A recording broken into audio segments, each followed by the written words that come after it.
BST का कौन सा बुक पढ़ रहे हैं हम लोग? एस के सिंह का है, ठीक है। 12th क्लास का बीएसटी है। और चैप्टर 2 में हम लोग को पढ़ना है सिद्धांत। क्या पढ़ना है? सिद्धांत पढ़ना है। इसमें कुछ क्वेश्चन हो गया है, कुछ क्वेश्चन ये देखना है तो आप पीछे वीडियो जाके पार्ट 1 पार्ट 2 जो भी होगा जाके देख सकते हैं।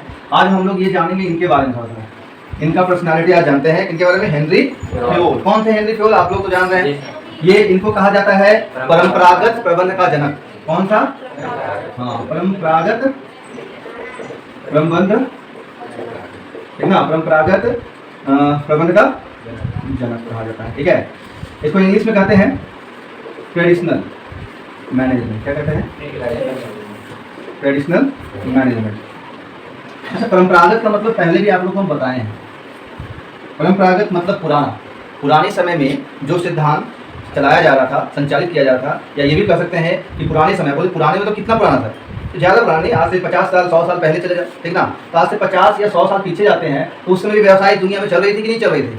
और वहाँ प्रबंध भी हो रही थी। तो उस प्रबंध को करने के लिए उसके पीछे एक सिद्धांत भी था। वो सिद्धांत उस सिद्धांत को हम लोग क्या करते थे? Traditional management. हिंदी में बताती है परंपरागत सिद्धांत, ठीक है, परंपरागत सिद्धांत। तो इनके जनक, परंपरागत सिद्धांत के जो जनक हैं वो कौन है? तो हेनरी फ्योल। आपके एग्जाम में, फाइनल एग्जाम में एमसीक्यू क्वेश्चन बनेगा। क्या बनेगा कि परंपरागत सिद्धांत के जनक किसे कहा जाता है? हेनरी फ्योल को, ठीक है।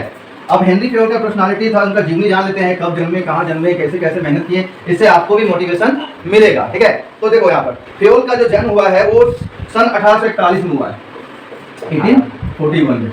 अब आप यहाँ तक हम पढ़ा रहे, घर में क्या करना है? यहाँ कुछ नहीं करना है, ठीक है। घर पे नोट्स करना है। जैसे यहाँ लिखा है, सबसे पहला क्वेश्चन आप क्या बनाएंगे? पॉइंट के रूप में। यहाँ पॉइंट बनाएंगे, क्वेश्चन नहीं बनाएंगे। यहाँ पॉइंट बनाना आप कि हेनरी फ्योल को परंपरागत प्रबंध का जनक कहा जाता है। स्टार का साइन देके करना, समझा देते हैं, ठीक है। उसके बाद हेनरी फ्योल का जन्म कहाँ कब हुआ था? 1841 में हुआ था, फ्रांस में हुआ था। कौन से देश में? फ्रांस में हुआ था, ठीक है, फ्रांस में। अब फ्रांस में पूछे कि फ्रांस के अंदर भी तो कुछ होगा, शहर का नाम होगा, स्थान का नाम होगा, तो वो नाम आप नहीं भी याद करो तो कोई दिक्कत नहीं, लेकिन बता देते हैं। नाम तो अजीब है, वो है कॉन्स्टेंटिनोपल। कॉन्स्टेंटिनोपल है, ठीक है। तो आप फ्रांस याद रखो, एग्जाम में पूछेगा भी तो फ्रांस पूछेगा, आपका उसके अंदर नहीं पूछेगा, लेकिन हाँ जानकारी के लिए आप याद कर सकते हैं। क्या है? तो कॉन्स्टेंटिनोपल। वो कहोगे कॉन्स्टेंटिनोपल, अजीब है ना, हिंदी में इसलिए लिख दिए हैं। चलो उच्चारण करो, इसका प्रोनाउंसिएशन करो।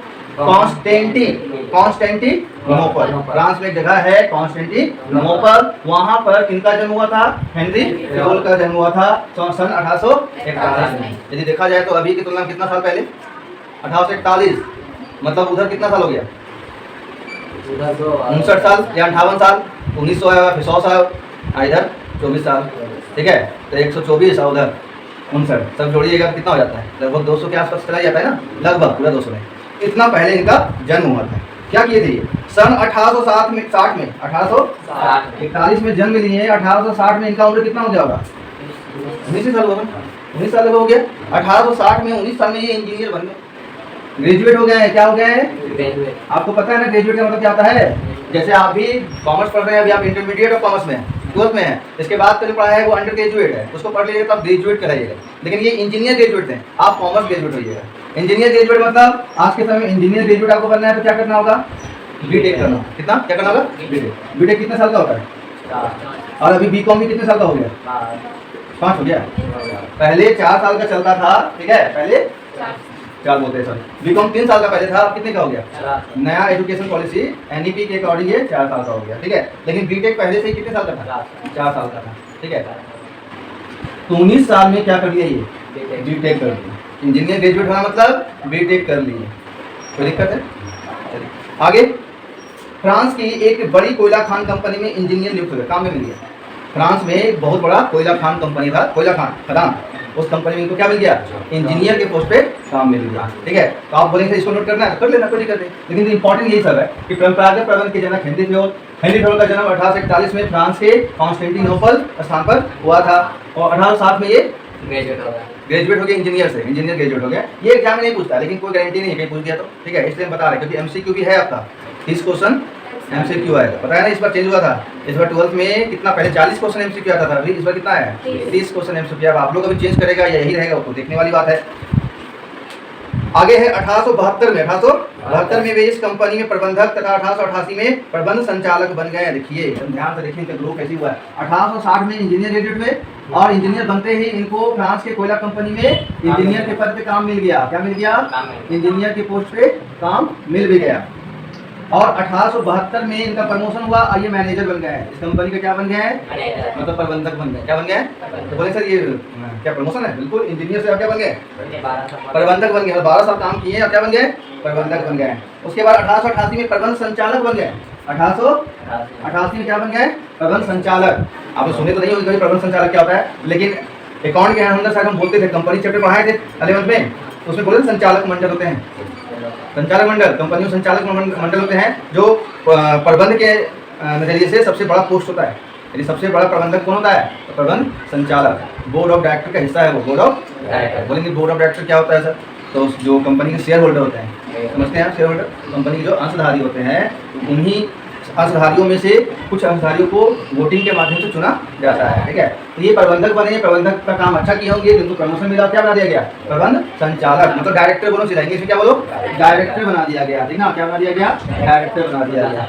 अब ध्यान सुनना कि ये डायरेक्टर भी बने, मैनेजर भी बने, कितना साल तक ये काम करते हैं? 72 से 88 कितना साल होता है?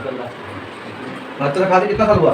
16 साल तक एक कंपनी के अंदर आप मैनेजमेंट का काम करते रहे, तो आपके अंदर एक्सपीरियंस नहीं आया? बहुत सारा चीज़ देखे होंगे, बहुत कुछ सीखे होंगे, कहाँ गलती होता है, कहाँ पर खूबियाँ हैं, सब देखे होंगे। और यही काम करते करते इनको क्या एक्सपीरियंस मिल गया कि मैनेजमेंट होता क्या है, प्रबंध होता क्या है। अब आगे जाके वो सिद्धांत लिखे। कितना सिद्धांत लिखे थे? हेनरी फेवलर कितना सिद्धांत था? हाँ, हेनरी फेवलर कितना चल रहा है? चल के नहीं? हाँ, तो प्रबंध का जानकारी इनको यहीं से मिला होगा ना। ऐसे तो इंजीनियर ग्रेजुएट हुए ना, प्रबंध का जानकारी इनको नहीं मिलता है। इंजीनियर के पढ़ाई में कहाँ प्रबंध सिखाया जाता है, लेकिन ये प्रबंधक बने और 16 साल तक प्रबंधक के पद पे काम किए, जिससे उनको अनुभव आया। इसलिए जो है हेनरी फेवलर 14 सिद्धांत दिए हैं, लिखवा चुके हैं, पिछला वीडियो मिल जाएगा। कितना सिद्धांत? 14 सिद्धांत ड्रिल किया गया है, आप लोग लिख के उसको ड्रिल कर लेना। ठीक है, आगे कहानी क्या है इनका? आगे क्या हुआ लिख रहा है, अगले 30 वर्ष तक वे इसी पद पर कार्य किए। देखिए अगले 30 वर्ष मतलब डायरेक्टरेट के पद पे कितना साल काम किए? इधर 16 साल मैनेजर है, इधर 30 साल। तो कह सकते हैं कि 46 साल तो ये मैनेजमेंट का काम करते हैं। और कोई व्यक्ति 46 साल तक मैनेजमेंट का काम करेगा तो पढ़ा लिखा रहे चाहे नहीं रहे, अनपढ़ भी चाहे नहीं रहेगा, वो मैनेजमेंट का सिद्धांत लिख देगा, नहीं लिखेगा? बिल्कुल लिखेगा। ठीक है, तो अगले 30 साल तक इसी पर काम करते रहे। इस सर्वोच्च पद पर आसीन होने के कारण, ये जो डायरेक्टर का पद होता है ना, सर्वोच्च पद है, बताएं थे अभी। सर्वोच्च पद पर आसीन होने के कारण फ्योल ने उच्च स्तर पर प्रबंध की समस्याओं का गहन अध्ययन किया। ये इस बात को ध्यान से समझना, आप लोग पढ़ चुके हैं। प्रबंध का कितना स्तर बताएं? प्रबंध का स्तर कितना? 3। कौन कौन?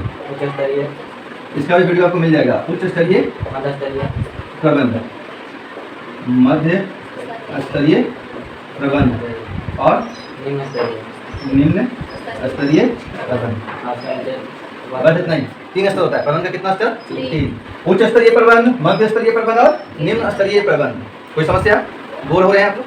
पक्का है ना? तो ये जो हेनरी फेवल साहब थे, हेनरी फेवल सर थे, ये उच्च स्तरीय प्रबंध को अच्छा से अध्ययन करने। क्यों? क्योंकि ये हमेशा से उच्च पद पर है, मैनेजर रहे, डायरेक्टर है, ऊंचे पद पर है ना, तो उच्च स्तर प्रबंध का ये अच्छा गहन अध्ययन करनी, गहन का गहराई से अध्ययन करनी। इसीलिए एक चीज और क्वेश्चन बन गया, लिखना है इसको भी, कि हेनरी फेवल को परंपरागत प्रबंध का जनक तो कहा जाता है, लेकिन हेनरी फेवल को एक और नाम से जानते हैं, उच्च स्तरीय प्रबंध का जनक। अभी इसके आगे आपको पढ़िएगा F.W. टेलर के बारे में। किसके बारे में? F.W. टेलर भी एक प्रबंधक है, वो भी उनको आधुनिक समय का मतलब वैज्ञानिक प्रबंधक माना गया। वो जो सिद्धांत दिए ना, कौन सुनते नहीं ध्यान से? F.W. टेलर के बारे में भी पढ़ाई नहीं हुआ है, पढ़ाई करवाएंगे। उनका कहना था कि मतलब वैज्ञानिक प्रबंध है ना, जैसे ये परंपरागत प्रबंध के जनक हो गए, तो आधुनिक प्रबंध का जनक, वैज्ञानिक प्रबंध का जनक कौन हो गए? F.W. टेलर हो गए। अब उनको कहा जाता है निम्न स्तरीय प्रबंध करना, F.W. टेलर। क्यों? क्योंकि उनका जब डिग्री पढ़िएगा ना, तो वो काम किए थे कैसे को नीचे स्तर से, ठीक है ना, तो नीचे स्तर को बहुत अच्छा से अध्ययन किए थे, समझे थे, इसलिए निम्न स्तरीय प्रबंध का जनक F.W. टेलर कहा जाता है। आइए शुरू से ही उच्च स्तरीय प्रबंध का हिस्सा रहे, इसलिए ये उच्च स्तरीय प्रबंध का सिद्धांत लिखे हैं। यार दिमाग में कहीं एग्जाम में घुमा के पूछता है कई बार कि उच्च स्तरीय प्रबंध का जनक कौन है, तो आप बोलेंगे सर बताइए नहीं। और निम्न स्तरीय प्रबंध का जनक कौन है? F.W. टेलर बताएंगे आगे, लेकिन अभी ऐसा ही बता दिए। ये बात ध्यान रखना, ये बात लिखा हुआ है, इतने सालों तक ये उच्च पद पर बने रहे, जिसके कारण ये उच्च स्तरीय प्रबंध का गहन अध्ययन किए। और गहन अध्ययन करने के बाद 1916 में ये क्वेश्चन पूछेगा, ध्यान रखना, 1916 में एक पुस्तक लिख दी। ये आया है कई एग्जामों में, एमसीक्यू में आया हुआ है कि हेनरी फेयोल ने जो पुस्तक लिखा था उसका नाम क्या था। तो 1916 में, कब लिखा था? 1916 में फ्रेंच भाषा में। कौन से भाषा में? हाँ, फ्रेंच भाषा में। ठीक है, फ्रेंच भाषा में एक बुक लिखा, एक पुस्तक लिखा जिसका नाम था जनरल, ठीक ना, general and industrial management. General and,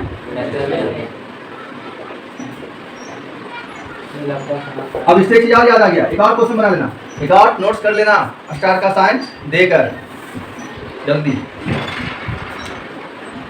एक क्वेश्चन और हम देखे थे, आया था एग्जाम में कि औद्योगिक प्रबंध, इंडस्ट्रियल इंग्लिश में हो गया, हिंदी में क्या हो गया? औद्योगिक प्रबंध का जनक किसे कहा जाता है? कहाँ जा रहे हो? बुक लिखे हेनरी फेयोल तो यही ना होंगे। कॉमन सेंस वाली बात है कि इंडस्ट्रियल मैनेजमेंट के फादर कौन है? Henry Fayol. क्या किया हुआ? परंपरागत प्रबंध के जनक हेनरी फेयोल, उच्च स्तरीय प्रबंध के जनक और औद्योगिक प्रबंध के जनक। अब FW जब पढ़ेंगे उसमें बताएंगे उनको और क्या क्या नाम से लोग जानेंगे। ठीक है, ये आता है कि कब लिखा गया, कब पर पहला पुस्तक लिखे? 1916 में लिखे। ठीक है, कौन सा बुक? याद रखेंगे लिख कर, घर पर लिखना जाके। अब आगे क्या घटना घटा? हाँ, एक याद है रखना, किस भाषा में? फ्रेंच में थे। फ्रांस में फ्रेंच जानते होंगे, फ्रेंच में लिखे थे। इसका अंग्रेजी अनुवाद हुआ, ट्रांसलेशन हुआ, जिसका 1929 में अंग्रेजी में अनुवाद किया गया। 1929 में इस बुक का अंग्रेजी में अनुवाद हुआ। अंग्रेजी में अनुवाद मतलब ट्रांसलेशन ना, कब हुआ? 1929 में हुआ। और 1918 में घटना घटा है। 1918 में अवकाश प्राप्त करने के बाद फेयोल ने प्रबंध सिद्धांतों का समुचित प्रचार किया। अवकाश मतलब रिटायरमेंट। ये रिटायरमेंट उस कंपनी से कब लिए?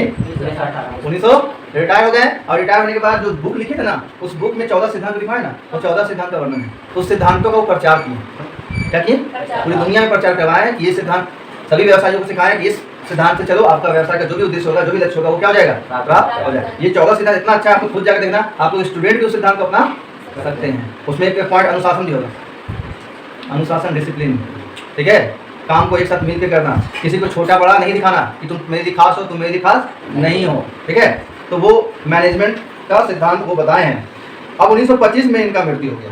कब हुआ मृत्यु? 1925 में। ठीक है, तो बस इनका जीवनी हो गया 1925 में। ये भी याद करने वाला चीज है कि मृत्यु कब हुआ? जन्मे थे कब? 1841 से सफर जारी रहा 1925 तक। अब कितना उम्र जी लिए ये सब नहीं पूछेगा, लेकिन आपको ये ऐसे ही देखना है, तो देखो कितना एज में इनका देहांत हुआ। ठीक है, अच्छा खासा जी, उधर 59 साल, इधर 25 साल। ठीक है, कितना होता है? 84 लगभग, 83, 84, 85 साल तो यही दिए ना। कितना भी इंसान जीना ही चाहता है, उससे ज़्यादा कम। तो देख लो क्या क्या रिपीट करते हैं। हेनरी फेयोल को फादर ऑफ ट्रेडिशनल मैनेजमेंट कहा जाता है, परंपरागत प्रबंध का जनक कहा जाता है, और उच्च स्तरीय प्रबंध का भी जनक कहा जाता है, और औद्योगिक प्रबंध का जनक कहा जाता है। 1848 में इनका जन्म फ्रांस के कॉन्स्टेंटिनोपल कुछ था, कॉन्स्टेंटिनोपल कुछ था, ठीक ना, नाम अजीब है, हमको भी बोलने में दिक्कत रहता है, ठीक ना। फ्रांस में इनका जन्म हुआ, बाकी यहाँ लिख लेना, वीडियो में तो रहेगा ना वो, ठीक ना।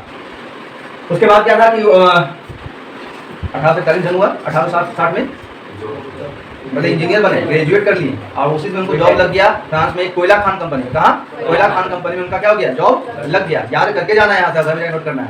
और वो इस पद पे काम करते रहे, इंजीनियर पद पे, और 1872 में उनको मैनेजर पोस्ट पे प्रमोशन हो गया, प्रबंधक बन गए उस कंपनी का। और फिर 1888 में डायरेक्टर बन गए, प्रबंध संचालक डायरेक्टर बन गए। और उसके बाद फिर वो काम करते रहे अगले 30 वर्ष तक इसी पद पर, और 1916 में अपना पुस्तक लिखे जिसका नाम था जनरल एंड इंडस्ट्रियल मैनेजमेंट। ये फ्रेंच भाषा में लिखा हुआ बुक था। कोई समस्या? इसका अंग्रेजी में अनुवाद 1929 में हुआ। 1918 में वो रिटायरमेंट ले लिए कंपनी से, और 1925 में उनकी मृत्यु। कितना सारा स्टार साइन होगा, तो नोट्स करेंगे, कर लेंगे। मजा आ रहा है सुनने में? बोर हो गए? पूछ लेते हैं, बोर हो गए तो बोलना, जब बोल लगे कि बोर हो रहे तो बोल देना, तो हम कुछ ऐसा करेंगे जिससे आपको एंटरटेनमेंट मिले। तो अब इनके बारे में पूरा बता दिए। आप एग्जाम में एमसीक्यू में डर नहीं लगेगा आपको, ठीक है। ये जैसे एमसीक्यू में सर सब दे दिया, आप बता ही नहीं थे। अब 14 सिद्धांत का क्या था वो जानना है तो आप पिछला वीडियो जाके देख सकते हैं, ठीक है, सब अवेलेबल है। अब जैसे देखोगे तो वहाँ पर थोड़ा वो कर लेना सेटिंग वोटिंग, जैसे साफ नहीं आता, क्लियर नहीं आता है, तो अपना HD में जैसे में देना अपना कर लेना, क्वालिटी चेंज कर लेना, ठीक है। 14 सिद्धांत हो गया।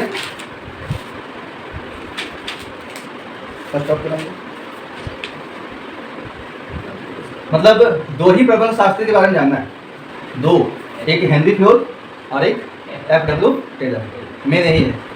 हेनरी फेयोल को परंपरागत प्रबंध का जनक कहा जाता है, लेकिन वैज्ञानिक या फिर आधुनिक प्रबंध का जनक कौन है? FW Taylor. अब टेलर इनका वो है जैसे हमारा गौरव कुमार सिन्हा है, सिन्हा रखते हैं अपना वो कैटेगरी, ठीक है। उसी तरह से टेलर मतलब कहीं सिलाई विलाई नहीं करते थे, ये नहीं सोच लेना, ठीक है। वहाँ पर होगा FW टेलर को कहा जाता है वैज्ञानिक प्रबंध, साइंटिफिक मैनेजमेंट का फादर, जनक, पिताजी। जैसे बोलिए आधुनिक प्रबंध का जनक कौन? यही वैज्ञानिक प्रबंध हो या आधुनिक प्रबंध। आज का समय तो वैज्ञानिक समय है ना, इसलिए आधुनिक बोलो या वैज्ञानिक बोलो, बात एक ही है। तो FW टेलर इन्होंने भी अपना सिद्धांत दिया है, तो ये सिद्धांत को बाद में करेंगे। हेनरी फॉल का सिद्धांत पहले बता दिए थे, उसके बाद हेनरी फॉल के बारे में बताएं। इस बार क्या है कि FW टेलर के बारे में पहले जानेंगे, उसके बाद उनका सिद्धांत जानेंगे, ठीक है। और आज की क्लास में ही जान लेंगे। तो देखो FW टेलर का जन्म 1856 में हुआ। इनका जन्म कब हुआ? और उनका जन्म कब हुआ था याद कर देंगे आज के यार। हेनरी फॉल का जन्म 1841, तो सीनियर तो वही थे, ठीक है। और इनका जन्म कब हुआ? ठीक है, इसीलिए उनका सिद्धांत को क्या बोलते हैं हम लोग? हेनरी फॉल का जो सिद्धांत था उसको हम लोग बोलते थे कंट्राक्टर, क्योंकि उसका पहले जन्म लिए थे, पहले सिद्धांत दे दिया, ठीक है। FW टेलर का जन्म हुआ है 1856 में USA में, यूनाइटेड स्टेट ऑफ अमेरिका, ठीक ना। अब वहाँ कहाँ हुआ? तो यहाँ इसका भी नाम यहाँ पर दिया हुआ है फिलाडेल्फिया, ठीक ना। कहाँ जन्म हुआ था? फिलाडेल्फिया में जन्म हुआ था, ठीक ना। अजीब ही नाम है, वहाँ भी अजीब था, यहाँ भी अजीब नाम। हम लोग को अजीब लगता है, उन लोग के लिए अजीब नहीं है, ठीक है। तो कहाँ जन्म हुआ? USA में। USA में कहाँ जन्म हुआ? तो फिलाडेल्फिया में जन्म हुआ। नोट करना होगा आपको घर जाके, नींद आने लगा ना क्या? नहीं, कैसे नींद आने का एक्शन आया? तुमको नहीं बोला, इसको आया नींद वाला, नींद वाला भूत आया ना। नींद जो आना है वो भूत ही तो है, जो आपको परेशान करता है, हमको भी करता है। लेकिन हम खड़े हैं, हम चिल्ला रहे हैं, इसलिए हमको नहीं आएगा। आप पंखा के पीछे बैठे हुए हैं, आराम से बैठे हुए भी हैं, इसलिए नींद आएगा। इसलिए क्लासरूम में बैठने का डिसिप्लिन क्या होता है? और बॉडी को आराम देकर कभी मत बैठोगे तो नींद आना ही आना है। कष्ट दो, कष्ट कैसे देंगे? कांटे पे बैठ जाएगा, कांटा पर नहीं बैठना है, हाथ नहीं रखना चाहिए, ठीक है। अपने से नहीं हो पाता, आदत नहीं है, हमको भी बता रहे थे, लेकिन आदत बनाने की कोशिश करो, नींद नहीं आएगा, पक्का नहीं आएगा। हाथ यदि आप अपने पैरों पर रखेंगे, सीधा बैठेंगे तो नींद नहीं आएगा, ठीक है। सबके साथ ये होता है क्लासरूम में, नींद सबको आता है। बोलने का नींद कहाँ से आएगा? वो तो बोल रहा है, कहाँ नींद आएगा? वो तो एक्टिव है उसका बॉडी। आप लोग एक्टिव नहीं, आप लोग का बॉडी आराम में है, तो इसलिए नींद वाला भूत तो आ ही जाएगा। तो चलो कोशिश करो हाथ नीचे रखने का, ठीक है, सीधा बैठने का, तो अपने नींद नहीं आएगा।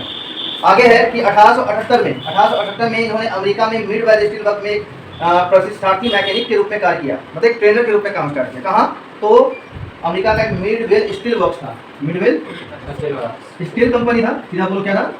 स्टील कंपनी था। वहाँ इनको जॉब मिला एज अ ट्रेनिंग, मतलब यहाँ पे वो ट्रेनिंग लेने गए थे, हो सकता है वहाँ सैलरी मिलता नहीं होगा, ठीक ना, सिर्फ प्रशिक्षण लेने गए थे। मैकेनिक के रूप में कार्य प्रारंभ किया। बचपन से ही जिज्ञासु थे। जिज्ञासु मतलब क्या होता है? सीखने, हाँ, सीखने का जो इच्छा होता है, जानने के लिए कुछ भी कर देंगे। यदि किसी विषय में इंटरेस्ट हो तो उसको जानने के लिए कुछ भी करेंगे, कहीं से उसका जानकारी ले लेंगे। तो वही बताया जा रहा है कि बचपन से जिज्ञासु तथा मेहनती होने के कारण धीरे धीरे उसी कंपनी में उनको क्या क्या प्रमोशन मिला। तो पहले लिपिक बन गए। क्या बन गए? लिपिक मतलब होता है इंग्लिश में क्लर्क। पहले मैकेनिक के पोस्ट पे गए थे, कौन सा? मैकेनिक के पोस्ट पे गए, फिर क्या बने? वही लिपिक। उसके बाद गैंग बॉस।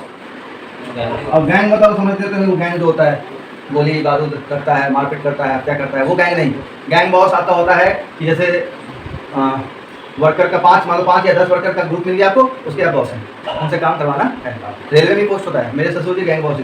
कौन पोस्ट पे थे? Gang boss. उनको एक 10-20 उनके नीचे काम करते थे, उनको लेके जाते थे, पढ़ते हुए काम कराना, वो करवाते थे, इधर साफ करना है, इधर ये करना है, ठीक है। तो गैंग बॉस। तो पहले क्लर्क हुए, फिर क्लर्क के बाद क्या हुए? गैंग बॉस, फिर फॉरमैन बने। फॉरमैन की पोस्ट है, फॉरमैन के पोस्ट पे आए, और लास्ट में लिख रहा है कि वो मास्टर मैकेनिक बन गए, मतलब सीनियर मैकेनिक। क्या बन गए? सीनियर मैकेनिक के पोस्ट पे भी आ गए, ठीक है। याद रखिएगा कब जन्म लिए? 1856 में USA में फिलाडेल्फिया नामक स्थान पे जन्म लिए। और ये जो स्टील कंपनी में काम लगा कब लगा?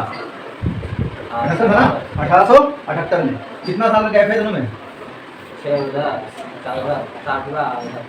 22 साल की उम्र में ही काम करना स्टार्ट कर दिए। और किस कंपनी में? एक स्टील कंपनी था, मिडवेल स्टील कंपनी। वहाँ पर पहले मैकेनिक के पोस्ट पे, और भी कैसा मैकेनिक? सीखने वाला, उसमें कोई सैलरी नहीं मिलता, वो वेतन नहीं मिलता उनको। बाद में फिर सीखते सीखते क्लर्क बने, गैंग बॉस बने, फॉरमैन बने। और ये जो देख रहे हैं ना, क्लर्क से लेकर सीनियर मैकेनिक तक, ये आता है निम्न स्तरीय प्रबंधन। क्या आता है?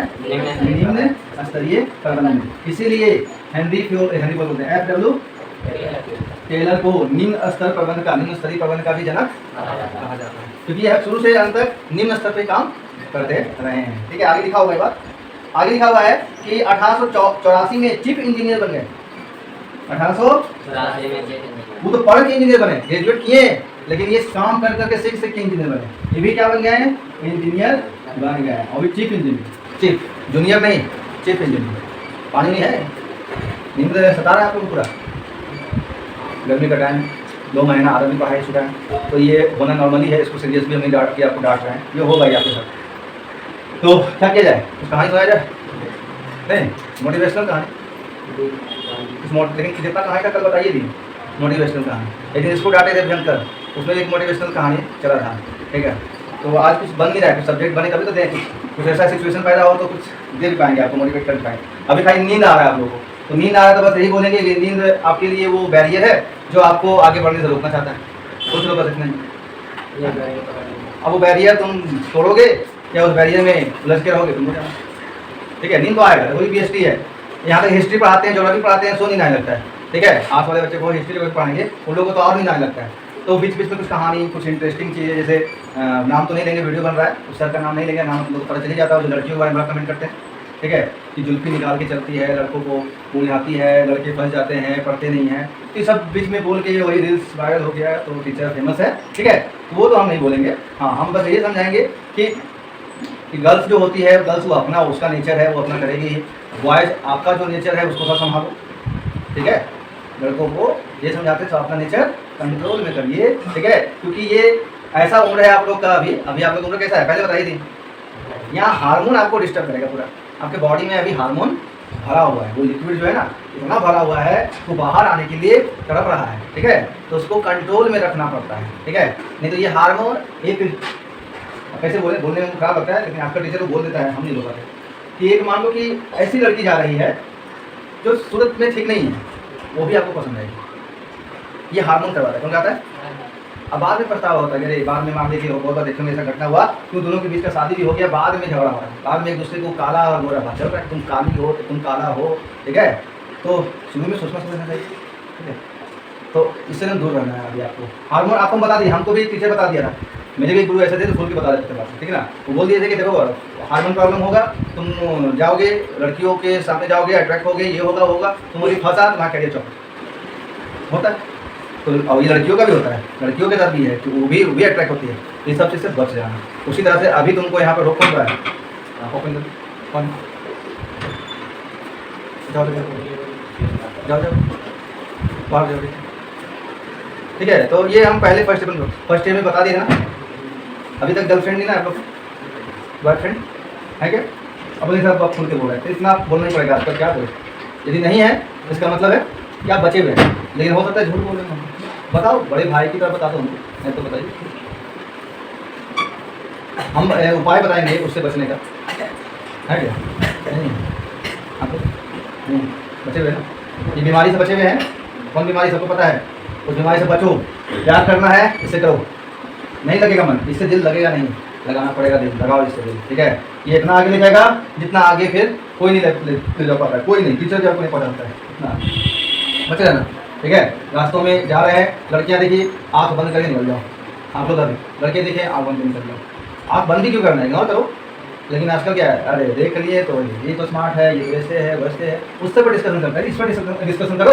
क्या कि हेनरी फेबर कौन थे, क्या सिद्धांत दिए, कितना सिद्धांत दिए, फिर देखिए आपको टॉपर होने से, झारखंड टॉपर होने से रोक लिया, तो फिर हम मान लेंगे कि हम गलत हैं। नींद टूटा, टूट गया होगा, तो जब तक नींद टूटा होगा फिर ये सब सुनने में मजा आता है, ठीक है। और ये सब सुनने में मजा नहीं आता है। तो इनके बारे में जान गए सब कुछ। क्या 1884 में क्या बन गई, चीफ इंजीनियर बन गए। कार्य करते करते उन्हें स्टीवेंस इंस्टीट्यूट में सायकालीन अध्ययन द्वारा इंजीनियर की डिग्री, देखो कितना मेहनत सीखो इनसे। इंजीनियर भले ही बन गए, लेकिन होता है डिग्री के बिना आपको इंजीनियर मानेगा नहीं।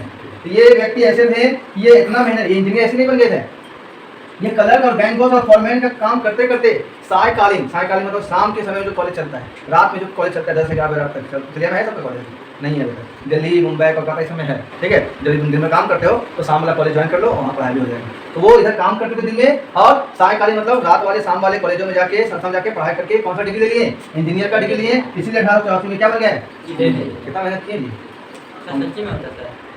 आज पता है तुमको, क्या पता नहीं था, सिलिया में नहीं है, लेकिन होता है ये शाम में चलने वाली कॉलेज है, कोचिंग्स है, ठीक है। यहाँ पर नहीं, मुंबई जाओ, दिल्ली जाओ, वहाँ देखो जो स्टूडेंट है दिन भर काम करते हैं पढ़ाई के लिए, अपना घर से गंदोड़ होते हैं, सब कमा भी लेते हैं और शाम वाला कॉलेज में ज्वाइन करके पढ़ाई करके अपनी डिग्री भी ले लेते हैं। तो ये काम किए FW केलर, तो यहाँ पे लिखा हुआ है, ठीक है। आगे है कि 1903 में शॉप मैनेजमेंट और 1911 में प्रिंसिपल ऑफ साइंटिफिक मैनेजमेंट का बुक लिखेगी, 2 बुक लिखेगी 1903 में मैं दिया और 1903 में वो लिखे एक बुक जिसका नाम था शॉप मैनेजमेंट, और 1911 में भी एक बुक लिखे, उस बुक का नाम था principle of scientific management, principles of scientific management. सुनाई दिया, बहुत इंपॉर्टेंट क्वेश्चन, ये सब इंपॉर्टेंट नहीं है लेकिन ये इंपॉर्टेंट। 1903 में शॉप मैनेजमेंट का बुक लिखे, 1911 में प्रिंसिपल ऑफ साइंटिफिक, यही 1911 का जो बुक लिखा हुआ है प्रिंसिपल ऑफ साइंटिफिक मैनेजमेंट, इसी में आपका ये जो बोले ना फादर ऑफ साइंटिफिक मैनेजमेंट है, इसी कारण इसको फादर ऑफ साइंटिफिक हो जाता है। बुक का नाम ही क्या था, साइंटिफिक मैनेजमेंट, इसलिए father of scientific management FW Taylor को कहा गया है, ठीक है। 1915 में इनका डेथ हो गया, पहले चले गए, बाद में आए पहले चले गए।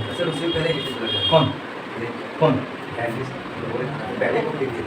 ये ना, अच्छा 1916 लिखे थे ना, आइए हम ये देख सकते हो कि पहले ही बुक लिख दिए थे लेकिन बाद में लिखे थे, ठीक है। अब वो ट्रेडिशनल क्यों कहा गया और साइंटिफिक, वो ये डेट देख के आपको नहीं डिसाइड करना है, बस बना दिया गया, ठीक है। कुछ इसमें ऐसा था, इनके प्रिंसिपल में ऐसा था जो आज के समय से मिलता था, इसलिए और नहीं तो ये बोलते थे बुक का ही नाम क्या था, साइंटिफिक मैनेजमेंट, इसलिए इनको फादर ऑफ साइंटिफिक मैनेजमेंट कहा गया। और उनका बुक का नाम कहीं तो साइंटिफिक था नहीं, इसलिए उनको क्या कहा गया, ट्रेडिशनल फादर, ठीक ना, ट्रेडिशनल मैनेजमेंट फादर कहा गया, ठीक है। एक चीज हम देख रहे हैं कि 1841 में जन्मे थे और 1925 था ना, देख सकते हो उनका, इनका हेनरी फोर्ड, और इनका 1856 बाद में जन्मे और 1900 डेथ कर गया, मतलब इनका जीवन काल छोटा रहा, ठीक है, लेकिन काम बड़ा कर रहे हैं, दोनों बड़ा काम कर रहे हैं, ठीक है ना। दोनों बच्चे आज पढ़ रहे हैं तो बड़ा ही काम कर रहे हैं दोनों को। आप लोग कभी मोटिवेशन देते क्यों नहीं है, इनके बारे में हम क्यों पढ़ रहे हैं, कितना साल हो गया आज ही पढ़ रहे हैं, हम लोग क्या कर रहे हैं, हम पढ़ा रहे हैं, आप पढ़ रहे हैं बस। तो आप लोग, हम तो चलो छोड़ दो मेरा, लेकिन आप कुछ ऐसा करो कि आप भी कुछ रिसर्च करो, खोज कर दो, कुछ ऐसा करो कि इतिहास में आपका नाम छप जाए, भविष्य में जो आने वाली पीढ़ियाँ हैं वो आपको याद करें किसी माध्यम से, ठीक है। तो ऐसा कुछ करो, नॉर्मली रोड पर निकलना, बदमाशी करना, घर पे मोबाइल चलाना, मोबाइल में भी वीडियो गंदा देखना, या रील्स देखते देखते टाइम पास करना, इस सब तुम लोग निकल जाओ, तुम लोग सबको बोलते निकल जाओ, होगा? अभी बोलोगे यस, होगा नहीं, क्या किया जाए कुछ बताओ, हम क्या ऐसा करें कि तुम उससे निकल जाओ। अच्छा हम कर सकते हैं हेल्प, क्या हेल्प कर सकते हैं, तुम भाई चाटेगा हमको, तुम लोग बताओ क्या हेल्प कर सकते हैं, कुछ हेल्प चाहिए। अच्छा ये जो बोले थे गर्ल्स बॉयज़ का ये सब जो प्रॉब्लम होता है, ये लोग बुरा नहीं मानना कि सर हम लोगों को बोल रहे, अरे ये उम्र की ऐसा होता है, ये होता है, मेरे साथ भी हुआ, आपके साथ हो रहा है, आने वाले पीढ़ी के साथ भी होगा, लेकिन इससे निकलने का तरीका भी है। बस वो किस्मत वाले लोग होते हैं जिनके जीवन में ऐसे गार्जियन जो दोस्त की तरह रहते हैं, या ऐसे टीचर जो दोस्त की तरह समझाते हैं, ठीक है। आपके गांव का वो लड़का का कहानी पूरा बता दीजिए, अब फिर से रिपीट नहीं करेंगे क्योंकि वीडियो भी चल रहा है, वो सुनेगा क्या बता दीजिए सब, ठीक है। तो वो ठीक है ना, नाम भी नहीं सकते गलती से नहीं, तो वो आप सुने हैं कि उसको किस तरह दोस्त की तरह उसको समझाया, स्टूडेंट था मेरा, और उसको उस चक्कर से निकाल के आज जहाँ भी जैसे भी ठीक ही है, पता नहीं उससे फंसता और कहाँ चला जाता, और उस तरह से और भी बहुत सारी कहानियाँ हैं, तो वो सब नहीं बताएंगे। बस यही है कि किस्मत से मिलते हैं ऐसे शिक्षक, ऐसे गार्जियन जो आपको दोस्त की तरह समझाते हैं, सबसे निकालते हैं और सबसे बताते हैं। आज के टाइम में ये सब जो है ना, लड़का लड़की जो प्रॉब्लम है ना, इसमें फंसे तो नहीं निकल पाएंगे, बहुत बुरा है। अच्छा लगेगा, मजा बहुत आता है सब चीज़ों में, ठीक ना, लेकिन इसलिए बोलते हैं कि प्यार मोहब्बत करना है तो किससे करो, अपना पढ़ाई से करो, अब कुछ बन जाओ, बनने के बाद तुम लोग भी पता रील्स तो दिन भर देखते ही हो, रील्स में भी तो आता है बनने के बाद चाहे लड़की हो चाहे लड़का हो, पैसा है तो सब पीछे आता है, पैसा नहीं है तो सब दूर भागता है, ठीक है। अभी आप लोग जो उम्र है, अभी सूरत पे काम होता है, अभी सब सूरत पे अट्रैक्ट होते हैं, लेकिन जब एक उम्र आएगा, एज ज़्यादा होगा, मेरे एज में आएंगे, हमसे भी ज़्यादा एज में, तो फिर सीरत खोजेंगे हम लोग, सूरत ना खोजे क्या खोजेंगे, सीरत खोजेंगे, ठीक है। एक लड़का था, तो लड़का का जब शादी हुआ तो उसको सूरत नहीं अच्छा था लड़के का, ठीक है, मतलब हम बोल रहे हैं कि उसका कहना था कि सूरत नहीं अच्छा है, लेकिन आज वो लड़का, उसकी वाइफ है, आज वो लड़का अपनी वाइफ को दुनिया का सबसे खूबसूरत औरत मानता है, क्योंकि अभी उम्र भी हो गया है और उसको पता चल गया कि सूरत कोई बड़ा चीज़ नहीं होता है, सीरत होते हैं, सीरत सीरत ही समझते हैं, सीरत अंदर का खूबसूरती, अंदर का खूबसूरती कि अच्छा से बात करते हैं आपसे, आपका सम्मान करते हैं, बहुत कुछ होता है, तो वो तो बस पढ़ो देखो, अब ये सब नहीं करना, बस यही हमको याद करना, जब भी सब चीज़ें फंसने का मन करे तो हमको याद करना, ठीक है। कि सर बोले हैं कि इसमें गए तो नहीं निकल पाएंगे, कहीं ऐसा तो नहीं सोच रहे आप लोग कि सर आपको अपना एज जी लिए और हम लोग का बैन लगा रहे हैं, हमको भी जीने दीजिए, तो फिर तुम भी सर बन के रह जाना मेरे जैसा, ठीक है, मेरे जैसा ही रह जाना, ऐसे ही लेक्चर देते रहना, ऐसे हम गलत नहीं कर रहे हैं, पढ़ा रहे हैं तो, लेकिन तब पर भी हमसे बड़ा करना है, हमसे बहुत बड़ा आप लोग करना है, ठीक है। हम तो सिर्फ पढ़ा ही रहे हैं, हम कुछ कर ही कहा रहे हैं, ठीक है। लाइफ में, मेरे लाइफ में भी सब चीज़ आया और बैरियर के रूप में काम किया, जो हम जानते हैं और हमको रोका वो, तो हम आपको सावधान कर रहे हैं, रुक जाओ, ठीक है। और आप लोग ना बोल दिए हैं, इसको बंद कर दो, पूरे बंदे कर दो।